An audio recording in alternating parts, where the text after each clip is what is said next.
Like, let's talk about environment first. For people who are, let's say, 35 to 45, what are they feeling that environment now? Okay.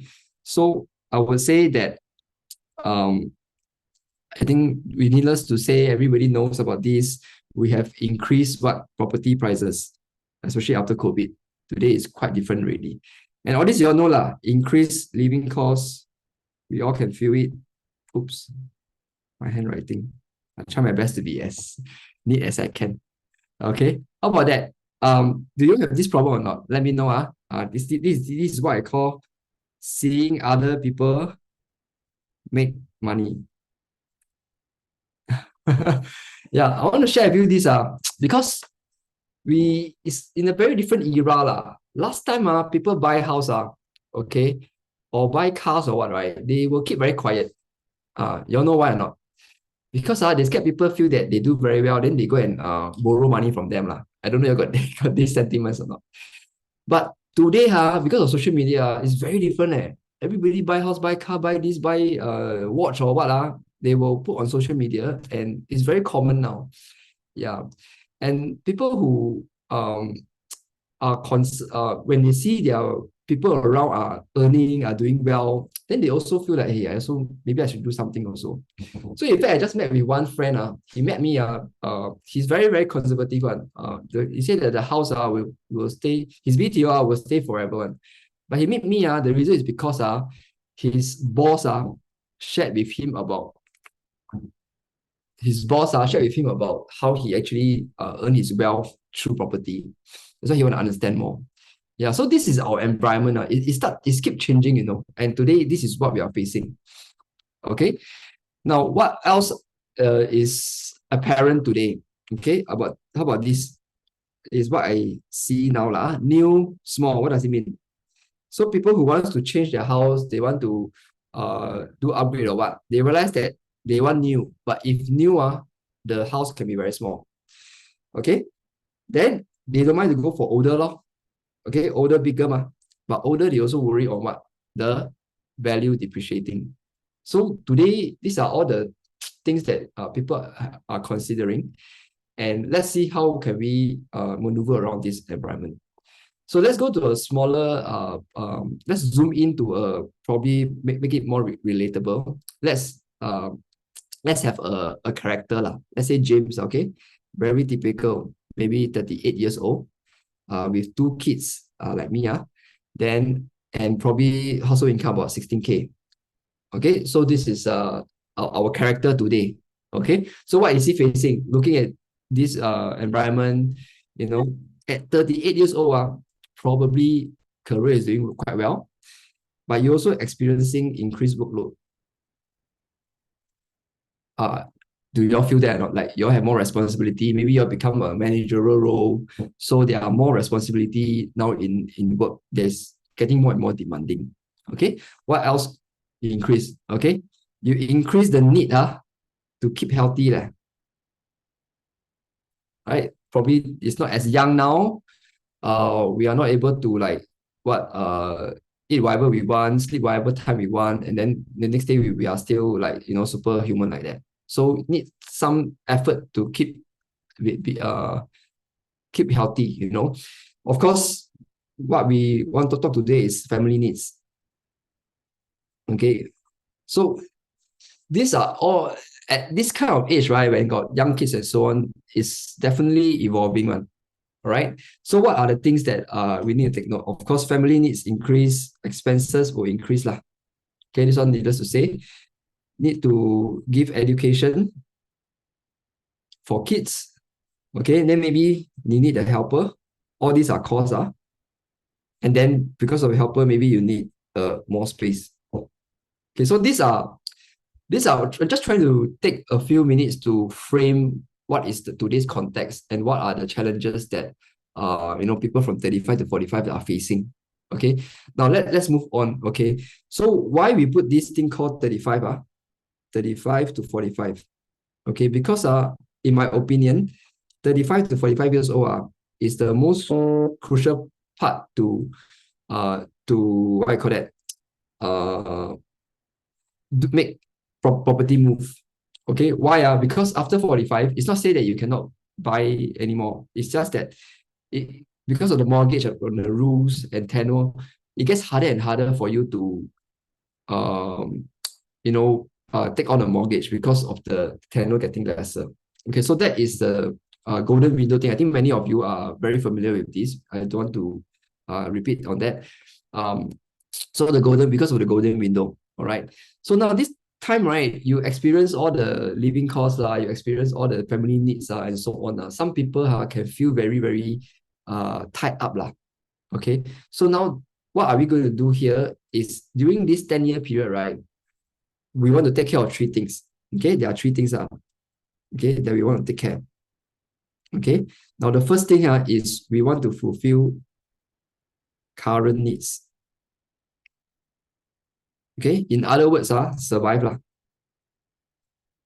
Agree? Okay.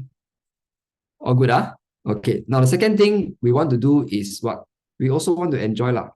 If life gets too tough, and then every day we just wake up just for the sake of the paycheck, well, it's very, very, very, very demoralizing. So what we want to do here is we want to thrive. Okay, we should still be able to have a decent lifestyle. Once in a while, eat good food, go to the restaurant and then have holidays. I think this is what people are looking at, especially with growing family. You need to bring kids to holiday and so on. These are something to take note. Now, the more important thing is we also need to take care of our retirement. Okay, which is what we call here future proof. Now it's getting harder and harder because these two, right, the first two, right, already is demanding a lot from you. Then at the same time, we still want to talk about settle our retirement. So how can we settle these three all at one go? Okay, so I have this my opinion here is actually we can do it through property. Okay, now at 35, usually most people will have a property that at least clear the MOP or clear the SSD already. SSD is seller stamp duty. So either you own a private or own a HDB, it should have very clear, and you can choose to do something about it. All right. Now, how do we survive here? Okay. Here, what we can do, we can actually, the leverage on your profits. Now, it doesn't mean you have to sell. Sometimes leverage profit is you can cash out from the property. But let's talk about we are cashing out. Okay. Now, this would actually, if you do a good planning, okay, this would actually ease off some financial burden, okay, or your living costs, right? So this is number one. Okay. Number two, by doing so, right, okay, what we are doing here is what I call the recycle CPF. Now, this is the concept that I think I seldom talk about, but it's so important that we all have to learn about this thing called recycle CPF. Okay, why do I say so? Because Singaporeans tend to use a lot of CPF on their house, but the CPF inside the house is stuck. Okay, it's when it's not in the your OA or your SA. Okay, it's stuck in the house. All right. Now it will affect your profit later because later you need to minus off the CPF, and then your cash profit, right, will get lesser. Okay.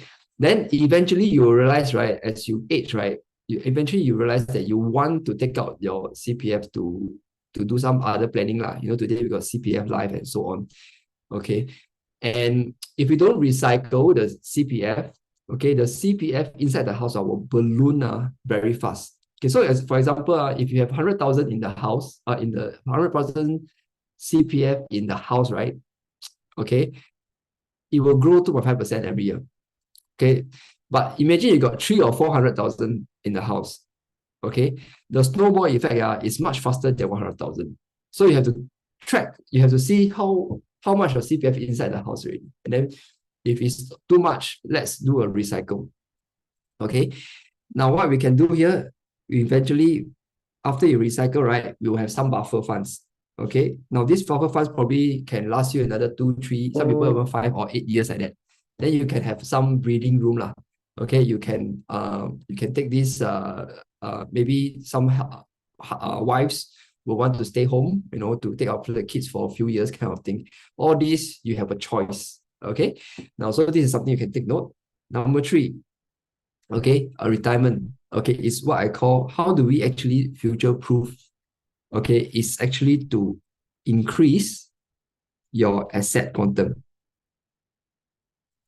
Okay, and this will help us to future proof, settle our retirement.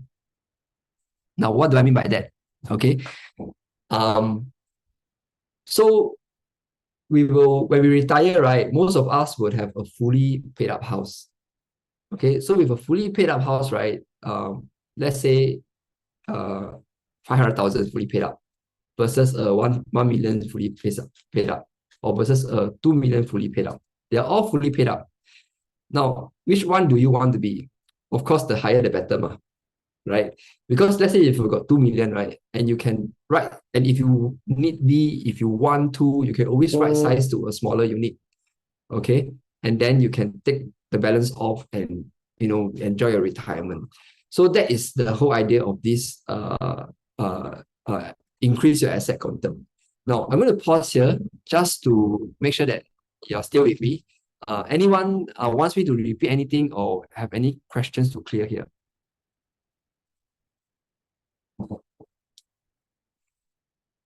Anyone? If all good, I will carry on. Calling one, calling twice. Okay, let me carry on. So let's talk about this thing. Increase this asset quantum. Now, a lot of people are familiar with that concept with using your income. Then, the bank says, the government says 55%, right? So we take 55% loan, and then we back calculate how much can we buy for the house. Okay. But this one, right, as I do more and more advisory, I realize that it's actually more and more, especially when the price goes up and the expenses goes up, it gets harder and harder, and it's getting more stressful for people. If we use this formula to ascertain what is your property price going to be. Okay. So how can we do it in a way, right, that we can handle these three things? We can survive, we can thrive, and we can future proof. Okay, so I'm going to suggest you another way. Okay, but first let us talk about this. When we say upgrade, right, it's not HDB to condo or condo to landed. There are a few ways to upgrade. Okay, number one is area. Okay, from Bedok to Kallang is an area upgrade. You upgrade nearer to town, And recently, my sister-in-law stayed in Bidadari. They say some people trying to start to sell for 1 million already for four-room flat. Yeah, so it's a quite central area. If people from outskirts want to move into Bidadari, I think it's also an area upgrade. It can be 4-room to 4-room, no problem. Now, second area that we can talk about upgrade is this thing called location. Okay. Now, if your place is only bus stop, okay, only have bus, you want to move closer to MRT, yeah, I think it's also an upgrade. Or maybe you have place with LRT, places like Bukit Panjang, you get LRT, then you want to move closer to MRT. This is also a location upgrade. Okay. Now, the third one is most people are familiar with is the type. HDB to condo, condo to landed kind of thing. Okay. Now, we can also talk about size. Okay, now what I mean by that, right? Let's say you're staying in a 2 or 3-room flat, HDB. Okay, you can upgrade to a 4 or 5-room flat. Okay, you can also upgrade to a EA, quite a big house if you need a big house, or you can go straight to private. Okay, and next part we can talk about 4 or 5 bedroom. Right? Then if we can even talk about, okay, let's say you aspire to be landed owner. So this is a upgrade. Singapore has many of these kind of properties that allows us to do this upgrade. And why do I do upgrade? Okay, because of this asset quantum. We are going to retire with a property that is fully paid. Okay, so the higher quantum your property is, right, it will in a way future proof yourself. Okay, take care of your retirement. Now, so um, let's say a 2 to 3 bedroom, a 2 room to 3 room flat could be, let's say, 300,000. Okay, 4 to 5 room maybe around let's say 900,000, depend on where lah. EA to private maybe now around 1.5 million. Of course, EA will be cheaper. 4 to 5 room maybe, again depend on area, 2.5 million above. Landed we talk about 4 million above. Okay, now how do you know which quantum should you go for in order that you are still able to take care of these two? Okay, so we do a backtrack. Okay, let me take this out. So I have this calculator. I think you all are familiar with this. Oftentimes we will go through this with you all. So for example, we put in your income here, okay, and then with all the categories lah, like SP lah, household lah, groceries lah, you put down, okay. And sometimes the insurance, right, you pay by per year, for example. So you put in under by year. Certain things is per year one, not per month one. So you put everything down. So for example, this person, okay, total total monthly expenses is about 5,000. Okay. Total year, right, I add in the per year one, okay. Okay. Everything add together, 1 year they spend about 104,000. Okay. Can see, yeah. Okay. Now, if I divide it by monthly, right, by 12, right, 104 will be 8,667. Okay. Now, so it depends on how you want to plan you and your spouse plan. Okay. The max expenses are per month. Let's say you want to be 80% because you want to save 20%. Okay. If you save 20% of your income is 3,002. So you can change. Let's say you all want to save more, 70%, or you need to, or you want to buy a bigger house, 90%. Depends on what you want. So let's say 80%, the max expenses per month is about 12,008. Okay, so I actually only use about 9,000. So 12,008 minus 9,000, the max mortgage is about 4,001. So now you know already. Okay, if I want to buy a house, okay, the maximum I want to go for per month is 4,001. No doubt, my TDSR can be more. Okay, but we want to factor in the expenses also. I put in the tenure, you put in the interest rate, you calculate backwards. Your loan is maximum about 850, and then you plus the 25% down payment. Now you know your maximum purchase value is 1.13. So what are your options? Okay, you can talk about here. You can buy a 4-room in a very good location, Duxton or whatever okay. Very, very good. Everything very good location, high floor, because you got that budget, okay. Or you can go for 5-room in also very, very good location, okay. Or you can even go for EA. Okay. Now, if you want to go for private, then probably you have to be 2-room private already, which is could be a bit too small. But at least you know that you want to factor in your expenses and when you are buying a property. And yes, you still want to increase your quantum. Okay, so everybody is different. Okay, we want to know why everybody is different. Your expenses are different. Your needs are different. Okay, but is there a way to systematically know that what is the max I can go, so that you don't have to worry about your lifestyle. Your lifestyle can still carry on. Okay, and you are doing this move to benefit everybody, benefit your family, benefit yourself also, because you need to take care of your retirement also. So that is how it goes, that I think we can actually look at way. And before that, let's talk about why do we want to do this move because I really feel that by increasing asset quantum, okay, it don't have to be always talk about condo or landed. Even within HDB is also fine. Okay. Now I'll give you an example. Let me see this. This is something that I put out before that. Now the blue one, right? The blue one, right? Okay, is 161 Bukit Batok. Okay. I actually, okay, you can see here. Okay, so this is the summary that I actually churned out. This is one of my client friend lah. He end up we never do anything. I think 5 years ago we talked, and then he has this property. He's thinking whether he want to move. That time I think that we calculate based on 450,000. Okay, for HDB 4 room. Okay, we are talking about whether to upgrade to a 1 million condo. Okay. He didn't went ahead lah. He did not went ahead. Okay, so what happened is that you can see this 34.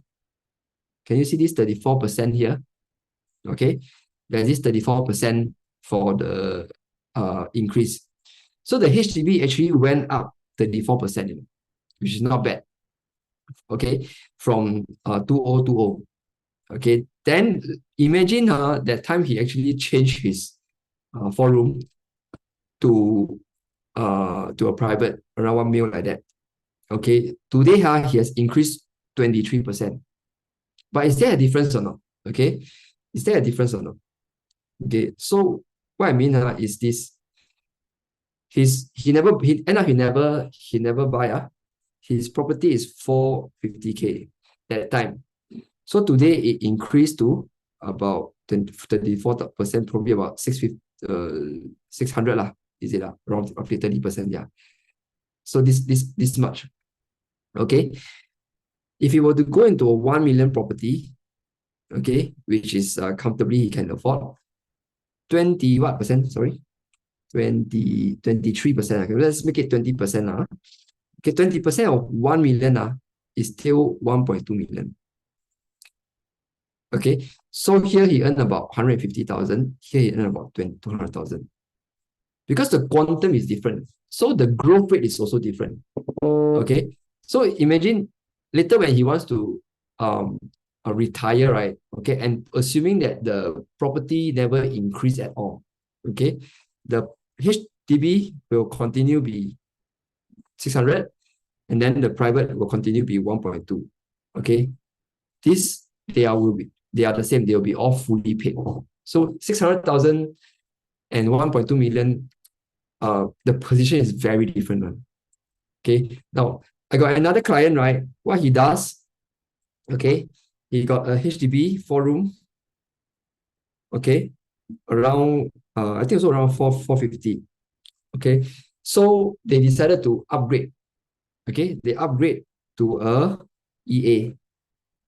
I think the EA that time he bought is around about 590. Let's say 600 lah. Okay, so he make this move. He upgrade to here. Now today the HDB in that Sengkang, okay, probably get him around 550 to 600,000. Same thing, earn about 150. But because he make this move, right? That EA that she bought, right? Oops, sorry. The EA that she bought, right? Okay, today's worth is about 900,000. Yeah, so he earned about 300,000. But it's not so much about this problem yet. The more issue is this, the quantum. Okay, which quantum does he wants to retire under? Okay, so this is what I feel that if we look at this, okay, a simple moving of your of your asset, right? Okay, would help you to settle these 3 things: survive, thrive, and future-proof. And we are going to do a bit of tweak. Okay, in the past, a lot of people look at your 55. Last time was 60%, 60% TDSR. Then we become 55% TDSR. Then we just based on that straight away go and buy a property. Yeah. Then after you realize that wow, actually expenses are very high, mortgage are very high, interest rate go up, a bit tiring. So now we want to do a small tweak, which is to put in the expenses. Okay, and then calculate backwards what kind of property should you go for. Okay, so that is something that I want to propose, and so that people from 35 to 45, okay, we can overcome all these challenges and and become better lah. Because you see, at 35, most likely people will have one property to change already. So this is the first property. Then when you change, you got a second property. Okay. And then if we are lucky lah, we don't know how the market is going to help us. Around 45, right? We can do one more round. We can do one more round of this. Okay, and then we can what? We can do one more increase the asset quantum. Yeah. So that means your retirement will be fully taken care of. Yeah. So that is something that we want to take note. So after 45, it's a different game already. I just touch a bit for this. After 45 is a different game already. I have a client who pull out one name and buy a second property. Okay, and they have what their cash flow is about 1,500 to 2,000 every month. Then you ask me how with today's property price, how to get 1,500 to 2,000 cash flow? Can, because at 45, right? I will what I will do for them is that they get a higher loan. Okay, with higher loan, higher down payment. Sorry, cancel. They put a higher down payment, so the loan is lesser. Okay, and then once the loan lesser, right? Okay, they can also do a stretch tenure, which is they can stretch out to another 10 years. Then you realize that the mortgage is very, very little, when the rental can cover. So for them, it's like actually they do this move, right? There is a tenant paying for their house. Okay, at the same time, they got monthly additional 1,500 to 2,000 cash flow. Okay, depend on the rental lah. Okay, so it becomes like a no-brainer for them. Go for it lah. Go for it. So, but at 45, right, to be able to do so, right, they must have already accumulated and already built up some capital. Okay, which has to depends on did they make a right decision when they are younger. So can you see how critical is 35 years old is? So from now 35 to 45 is very critical. Okay, and if you plan it right, your life will get easier and easier, and things will get more and more beautiful. Okay, and your wealth can go faster and faster. So this age, right, very, very crucial. Okay, if you have friends or you have relatives, they are around this age. Okay, do a very, very good planning. Okay, you can have a good planning. One decision settle everything.